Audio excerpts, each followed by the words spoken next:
নমস্কাৰ সকলোকে আশা কৰো সকলোৱে ভালে আছে আৰু আজি আমি ক্লাছত আলোচনা কৰিম আমাৰ ল্যাঙ্গুৱেজ পেপাৰৰ অসমীয়াৰ ভাষা শিক্ষণৰ কিছু নীতি প্ৰিন্সিপল অফ টিচিং ল্যাঙ্গুৱেজ ঠিক আছে যে আমি যেতিয়া এলপি বা ইউপি টিচাৰ হ'ম আমি শিশুসকলক কিদৰে ভাষা শিকাম ফাৰ্ষ্ট ল্যাঙ্গুৱেজ বা সেকেন্ড ল্যাঙ্গুৱেজ আমি তেওঁলোকক কিদৰে শিকাম তেওঁলোকে যাতে কনফিউজ নহয় ঠিক আছে বলক আমি আলোচনা কৰো আৰু কালিৰ পৰা আমাৰ কি হ'ব কালিৰ পৰা আমি PYQ ডিসকাশন কৰিম ইতিমধ্যে আমাৰ এপত বা ইউটিউবত আমি যিবোৰ ক্লাস কৰি গৈছো ঠিক আছে আমি যিবোৰ ক্লাস কৰি গৈছো আমি কি কৰিম তাৰে PYQ previous year question তাৰ লগত ৰিলেটেড থকা আমি আলোচনা কৰিম যাৰ জৰিয়তে আপোনালোকৰ কি হ'ব বস্তুবোৰ টপিকসবোৰ আৰু ক্লিয়াৰ হৈ যাব ঠিক আছে বলক তেতিয়াহলে আজিৰ ক্লাসটো আমি আলোচনা কৰো প্ৰিন্সিপলস of teaching language ঠিক আছে গতিকে কি হৈছে মাতৃভাষা ভিত্তিক শিক্ষণ নীতি শিক্ষাৰ আৰম্ভণি শিশুৰ মাতৃভাষাৰ মাধ্যমেৰে কৰিব লাগে ঠিক আছে যে কি হৈছে শিশুৰ যোনটো ভাষা শিক্ষণৰ প্ৰক্ৰিয়া ভাষা শিক্ষাৰ যেটো প্ৰক্ৰিয়া শিশুৰ মাতৃভাষাৰ জৰিয়তেই ষ্টাৰ্ট কৰিব লাগে বা আৰম্ভ কৰিব লাগে বুজি পাইছে তেতিয়া কি হয় ভাষা শিক্ষণ যেটো প্ৰক্ৰিয়া ভাষা শিকাৰ যেটো প্ৰক্ৰিয়া হেতু সহজ হৈ পৰে শিশুৰ বাবে হয়নে মাতৃভাষা শিশুৰ বৌদ্ধিক মানসিক আৰু ঠিক আছে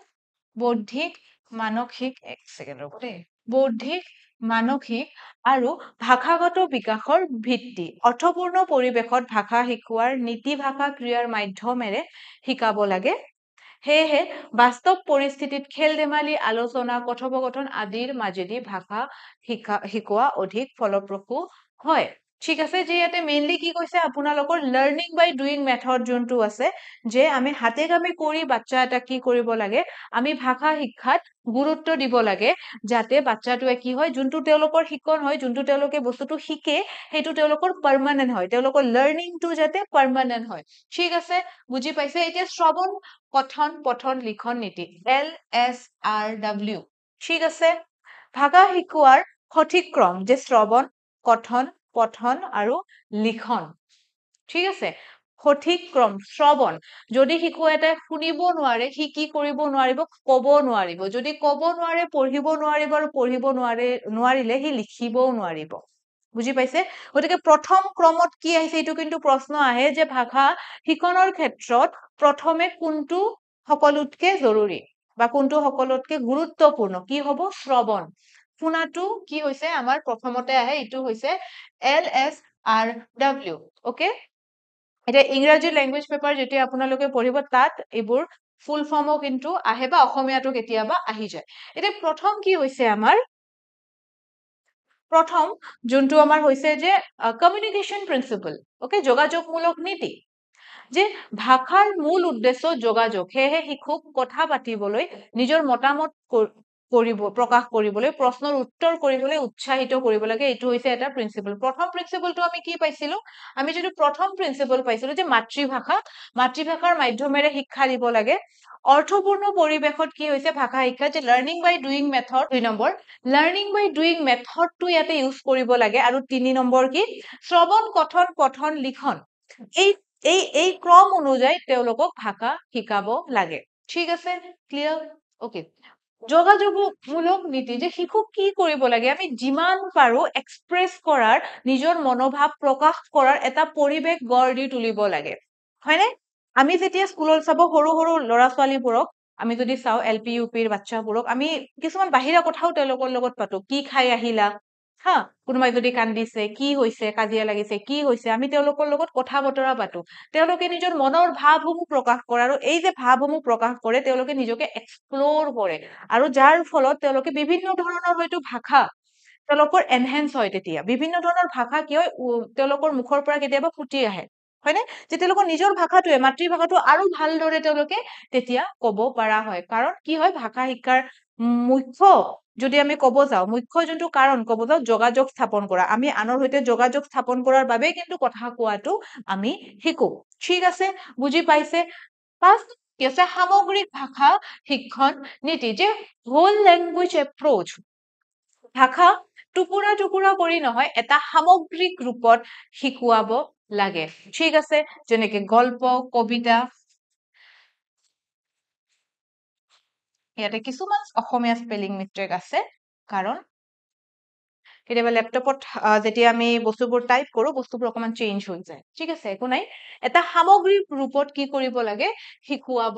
লাগে ঠিক আছে যেনেকে গল্প কবিতা অভিজ্ঞতা আলোচনা আদিৰ মাধ্যমেৰে যেতিয়া কিবা আমি এতিয়া এটা বাচ্চা আছে বাচ্চাটোৱে কি হৈছে ধৰি লওক তেওঁলোকৰ পৰিৱেশত অসমীয়া ভাষাটো অকমান বেলেগ ধৰণে তাত কোৱা হয় যেতিয়া সি এটা শিক্ষানুষ্ঠানত আহিব তেতিয়া তাৰ অসমীয়া ভাষাটো কি কৰিব লাগিব এজ এ শিক্ষক এজন শিক্ষক হিচাপে আমাৰ দায়িত্ব কি আমি তাৰ অসমীয়া ভাষাটো কেনেদৰে আমি ইমপ্ৰুভ কৰিম মডিফাই কৰিম হয়নে আমি কি পাইছিলো আমি লাষ্ট ক্লাছত পঢ়িছিলো এছিমিলেশ্যন এণ্ড একমডেশ্যন আমি পঢ়িছিলো যে আমি কেনেকে মডিফাই কৰিম অলৰেডি সি যিটো শিকি আহিছে সেই বস্তুটোকে আমি কেনেকে আৰু উন্নতি কৰিম হয়নে সেই বস্তুটো আমি এজ এ টিচাৰ মন কৰিব লাগিব গতিকে শিশুটিক আমি কি কৰিব লাগিব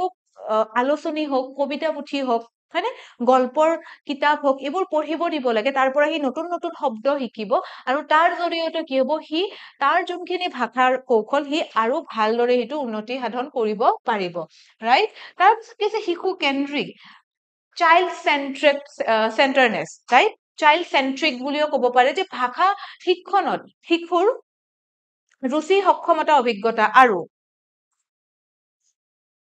আৰু কি কৰিব লাগে আৰু গতি ধৰি পাত সাজিব লাগে এতিয়া আমি এটা কথা জানো আমি চিডিপিৰ প্ৰথমতে এইটো পাইছো ইণ্ডিভিজুৱেল ডিফাৰেন্সেছ আপোনালোকৰ ক্লাছত বহুত ল'ৰা ছোৱালী থাকিব সকলোৰে শিক্ষাৰ যোনটো লাৰ্ণিং প্ৰচেছ হয়নে শিক্ষাৰ যোনটো প্ৰক্ৰিয়া সেইটো সকলোৰে সেম নহয় সকলোৱে বেলেগ বেলেগ ধৰণে শিকে কোনোবাই বহুত সোনকালে বুজি পায় আপুনি যি বুজাই আছে কোনোবাই বহুত শ্ল'লি বুজি পায় হয়নে গতিকে সেই অনুযায়ী শিশুটোৰ ইন্টাৰেষ্ট শিশুটোৰ ৰুচি অনুযায়ী শিশুটোৰ সক্ষমতা অনুযায়ী ছাত্ৰ ছাত্ৰীসকলৰ কি গতি অনুযায়ী ওকে কেনেকে আমি বুজাব লাগিব কাৰণ একেটা ক্লাছত বহু ধৰণৰ পাৰ্চনেলিটি বহু ধৰণৰ ল'ৰা ছোৱালী থাকে গতিকে তেওঁলোকৰ সেই ভিন্নতা অনুযায়ী আমি আমাৰ টিচিংটো আমি আমাৰ প্ৰক্ৰিয়াটো টিচিং প্ৰচেছটো কেনেধৰণে তেওঁলোকক ডেলিভাৰ কৰিম কেনেধৰণে তেওঁলোকলৈ আগবঢ়াম সেই বস্তুটো কি কৰিব লাগিব সেই বস্তুটোৰ ওপৰত আমি কাম কৰিব লাগিব তাৰ পিছৰ কি প্ৰিন্সিপল আছে সক্ৰিয় অংশগ্ৰহণৰ নীতি যে এক্টিভ পাৰ্টিচিপেশ্যন যে প্ৰত্যেকজন যেতিয়া আপুনি অসমীয়া পঢ়াই আছে বা কোনোবা ইংৰাজীৰ শিক্ষক হয় তো কি কৰিব লাগিব প্ৰত্যেকজন ছাত্ৰ ছাত্ৰীয়ে যাতে আপোনাৰ ক্লাছটোত কি হয় এক্টিভলি পাৰ্টিচিপেট কৰে যেতিয়া আমি অনলাইন আপোনালোকক পঢ়াও আপোনালোকক পাৰ্টিচিপেট কৰাৰ সুবিধা আমি ক'ত দিওঁ কমেন্ট সেকশনত আমি লাইভ সেশন কৰো বা আমি ৰেকৰ্ডেড আপোনালোকে ভিডিঅ' চাই আছে আমি সদায় কওঁ আপোনালোকৰ মতামত আপোনালোকৰ ডাউট কমেন্ট সেকশনত দিব কাৰণ শিক্ষা যোনটো বস্তু হয় টিচিং লাৰ্নিং প্ৰচেছ শিকন যোনটো প্ৰচেছ হয় সেইটো কেতিয়াও এফালৰ পৰা নহয় কি হয় টিচিং হৈছে এটা ট্ৰাইংগুলাৰ প্ৰচেছ হয় না আমি পাইছিলো নে টিচিং কি হয় ট্ৰাইংগুলাৰ প্ৰচেছ য'ত টিচাৰ থাকে ষ্টুডেন্ট থাকে আৰু কোন থাকে আৰু থাকে কন্টেন্ট যি বিষয়বস্তু আমি পঢ়াম গতিকে কি হ'ব যে সক্ৰিয় অংশগ্ৰহণ যদি ছাত্ৰ ছাত্ৰীয়ে এটা ক্লাছত নকৰে সেই টিচিংটো কেতিয়াও ভালদৰে সম্পূৰ্ণ নহব ঠিক আছে বুজি পাইছে ভুলক শিক্ষাৰ অংশৰূপে গ্ৰহণৰ নীতি যে কি হৈছে শিশুৱে যদি কিবা এটা ভুল কৰে এতিয়া আমাৰ টাইমত যেতিয়া আমি কিবা ভুল কৰিছিলো আমাৰ শিক্ষকে হয়তো আগৰ দিনত যেহেতু বিএড ডিএলএড এইবোৰ প্ৰফেশনেল টিচিং টিচাৰ ট্ৰেইনিং কোৰ্চসমূহ নাছিলে আগতে গ্ৰেজুৱেশ্যন কোনোবাই কমপ্লিট কৰিলে ইভেন মেট্ৰিক বা হাই ছেকেণ্ডাৰী পাছ কৰিলেও কোনোবাই টিচাৰ হৈ যাব পাৰিছিলে হয়নে কিন্তু এতিয়া যিহেতু টিচিং বা শিক্ষাৰ যোনটো চাকৰি এইটো এটা বহুত মানে ক'ব গ'লে উচ্চ পদত গৈ পাইছেহি হয়নে গতিকে কি যে আপুনি যদি ধৰক ভুল যদি কোনো এটা ল'ৰা ছোৱালীয়ে কৰিছে সেই ভুলক তাৰ শিক্ষাৰ চাবিকাঠি হিচাপে আপোনালোকে প্ৰয়োগ কৰিব লাগিব আমাৰ টাইমত কি আছিলে মই কৈ আছিলো যে আমাৰ টাইমত আমি ভুল কৰিলে আমি পিটন খাইছিলো হয়নে আমাক ছাৰে গালি পাৰিছিলে আৰু আমি ভয় খাইছিলো আৰু আমি ভয়ত ভুল কৰা নাছিলো আমি আমাৰ ভুলৰ পৰা একো শিকা নাছিলো কিন্তু হয়তো সেম ভুল আমি বাৰবাৰে কৰিছিলো কাৰণ আমাক আৰু যদিও কৰা নাছিলো আমি একো ভুলৰ পৰা শিকি পিনে নহয় আমি মাৰ খাম বা আমি গালি খাম সেই ভয়তহে কৰা নাছিলো কিন্তু এই ভাষা শিকনৰ যোনটো নীতি বা প্ৰিন্সিপল তাত কি কোৱা হৈছে যে যদি শিশুৱে কিবা এটা ভুল কৰে শিশুটোক গালি পাৰিব নালাগে সেই ভুলৰ পৰা যাতে শিশুটোৱে কিবা এটা শিকে তাক আমি কি কৰিব লাগিব সেই ধৰণে তাক আমি গাইড কৰিব লাগিব ৰাইট গতিভেদ মান্যতাৰ নীতি লাৰ্নিং পিচ ভেৰিয়েশ্যন। প্ৰতিটো শিশুৰ ভাষা শিকনৰ গতি একে নহয়। শিক্ষকে ব্যক্তিগত ভেদক প্ৰাধান্য দিয়ে, যোনটো মই কৈছিলো যে এইটোৰ মেইন উদ্দেশ্য হৈছে যে ইণ্ডিভিজুৱেল ডিফাৰেন্সক প্ৰাধান্য দিয়া। প্ৰত্যেকজন শিশুৰ যিহেতু ইণ্ডিভিজুৱেল ডিফাৰেন্সেছ আছে, প্ৰত্যেকজন শিশুৰ গতি বেলেগ বেলেগ কিবা এটা বস্তু একুৱায়াৰ কৰাৰ, হয়নে? নবছ চমস্কি যোনটো আমি LAD পাইছিলো, লেংগুৱেজ একুইজিশ্যন ডিপাৰ, সকলোৰে সেইটো বস্তু বেলেগ বেলেগ। সকলোৰে লেংগুৱেজ একুৱায়াৰ কৰাৰ যোনটো কেপাচিটি সেইটো ভিন্ন হয়। গতিকে সেই ভিন্নতাক সন্মান জনাই পিনে আমি কি কৰিব লাগিব? শিকাব লাগিব। নম্বৰ 10 নম্বৰ কি? বহু সংবেদন শিক্ষণ নীতি। যে কি কৰিব লাগিব? আমি চোৱা শুনা আৰু কি কলা কৰা, যে আমি চাই পিনে, শুনি পিনে আৰু বিভিন্ন ধৰণৰ ক্ৰিয়াৰ মাজেৰে আমি কেনেদৰে ভাষা শিকিব পাৰো সেই কথা ইয়াতে কৈছে। ঠিক আছে। 11 নম্বৰ দিছে পুনৰাবৃত্তি আৰু অনুশীলন। ঠিক আছে, পুনৰাবৃত্তি আৰু অনুশীলন, যে আমি যিকোনো এটা কাম যেতিয়া বাৰে বাৰে কৰি থাকো সেই বস্তুটো আমাৰ অভ্যাসত পৰিণত হয়, আমি এইটো জানো, হয়নে? গতিকে আমি যিমান পাৰো আমি শিশুসকলক কি কৰিব লাগে? যদি আমি দ্বিতীয় ভাষা ইংৰাজী বা হিন্দী ভাষা তেওঁলোকক শিকোৱাৰ চেষ্টা কৰি আছো, আমি কি কৰিব লাগিব? আমি তেওঁলোকক সেই বস্তুটো পুনৰাবৃত্তি কৰাব লাগিব, আমি অনুশীলন কৰাব লাগিব। তেতিয়া কি হ'ব? তেওঁলোকৰ পাৰফেকশ্যন যোনটো শব্দ আছে সেই বস্তুটোৰ তেওঁলোকৰ হৈ যাব, তেওঁলোকে ভালদৰে প্ৰতিটো কথা ক'ব পাৰিব। কেনেদৰে কৰিব লাগিব অনুশীলন? পঠন লিখনৰ জৰিয়তে। ঠিক আছে, তেওঁলোকৰ শব্দ ভাণ্ডাৰ অনুশীলন কৰি পিনে, সমাৰ্থক শব্দ এইবোৰ যিবোৰ আমি পৰীক্ষাত তেওঁলোকক লিখিব দিওঁ, বা আমাৰ চিলেবাছতো থাকে এইবোৰ বস্তু, হয় নে? যে সমাৰ্থক শব্দ লিখা, বিপৰীত শব্দ লিখা, তেওঁলোকৰ শব্দ ভাণ্ডাৰ বৃদ্ধি কৰিবৰ বাবে। লগতে 12 নম্বৰত কি আছে? যে পৰিস্থিতিগত শিক্ষণ নীতি, চিটুৱেশ্যনেল এপ্ৰ'চ। ভাষা প্ৰাসংগিক পৰিস্থিতি বা কনটেক্সৰ ভিতৰত শিকালে শিশু সঠিক অৰ্থ বুজি পায়। দোকান, ঘৰ, বিদ্যালয়, পথাৰ আদিৰ কি হল? আদিৰ আদিৰ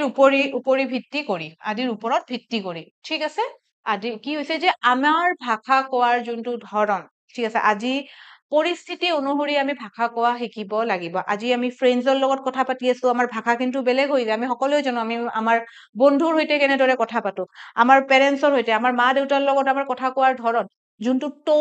টোন অফ ইয়ৰ ভইচ, হয়নে? আমাৰ আমাৰ কথা কোৱাৰ যোনটো আমাৰ সুৰ, সেয়া ভিন্ন হয় ভিন্ন মানুহৰ লগত। বন্ধুৰ লগত বেলেগ হয়, হয়নে? আমাৰ পেৰেণ্টছৰ লগত ভিন্ন হয়। এতিয়া মই আপোনালোকৰ সৈতে ক্লাছ কৰি আছো, এতিয়া মোৰ ভইচটো বেলেগ ধৰণৰ। আপোনালোকেও যেতিয়া শিক্ষক হৈ ওলাব তেতিয়া আপোনালোকৰ ভইচটো বেলেগ ধৰণৰ হ'ব, হয়নে? গতিকে পৰিস্থিতি অনুযায়ী যাতে আমি আমাৰ লেংগুৱেজটো সাল সলনি কৰিব পাৰো, সেই অনুযায়ী তেওঁলোকক শিক্ষা দিব লাগে। তাৰপিছত কি আছে? যে ধ্বনি, অক্ষৰ, শব্দ, বাক্য। নীতিভাষা শিক্ষণত প্ৰথমে ধ্বনি, তাৰপিছত অক্ষৰ, তাৰপিছত শব্দ আৰু শেষত বাক্য শিকোৱাব লাগে। ঠিক আছে, বুজি পাইছে? 14 নম্বৰত কি আছে? ভাষা আৰু সংস্কৃতি সংযোগ নীতি। ভাষা সংস্কৃতিৰ অংশ। শিশুক লোকসাহিত্য, গান,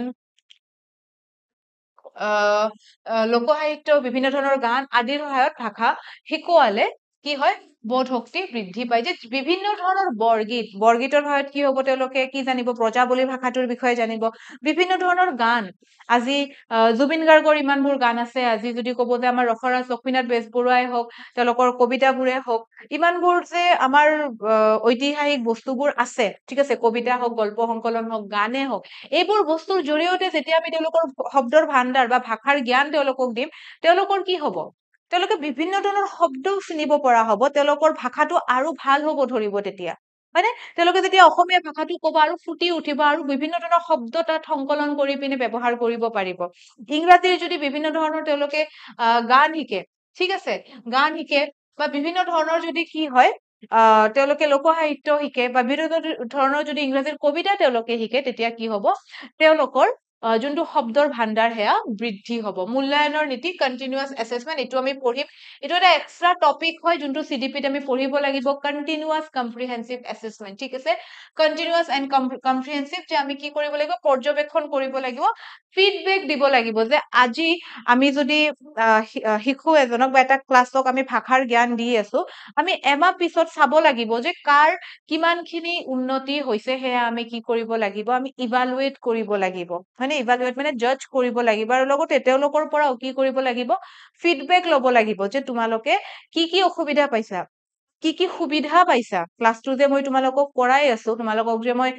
বুজাই আছো অসমীয়া ভাষাটো শিকাই আছো হিন্দী শিকাই আছো ইংৰাজীটো শিকাই আছো তোমালোকে কি ভাল পাইছা কি বেয়া পাইছা সেয়া ফিডবেক ল'ব লাগিব আৰু ফিডবেকৰ ওপৰতো কিন্তু প্ৰশ্ন আহে যে ফিডবেক কিয় ইম্পৰ্টেন্ট হয় এতিয়া যেতিয়া ফিডবেক আমি লৈ আছো ফিডবেকৰ পৰা দুটা বস্তু হ'ব এটাটো এইটো যে আমি গম পালো কি ভাল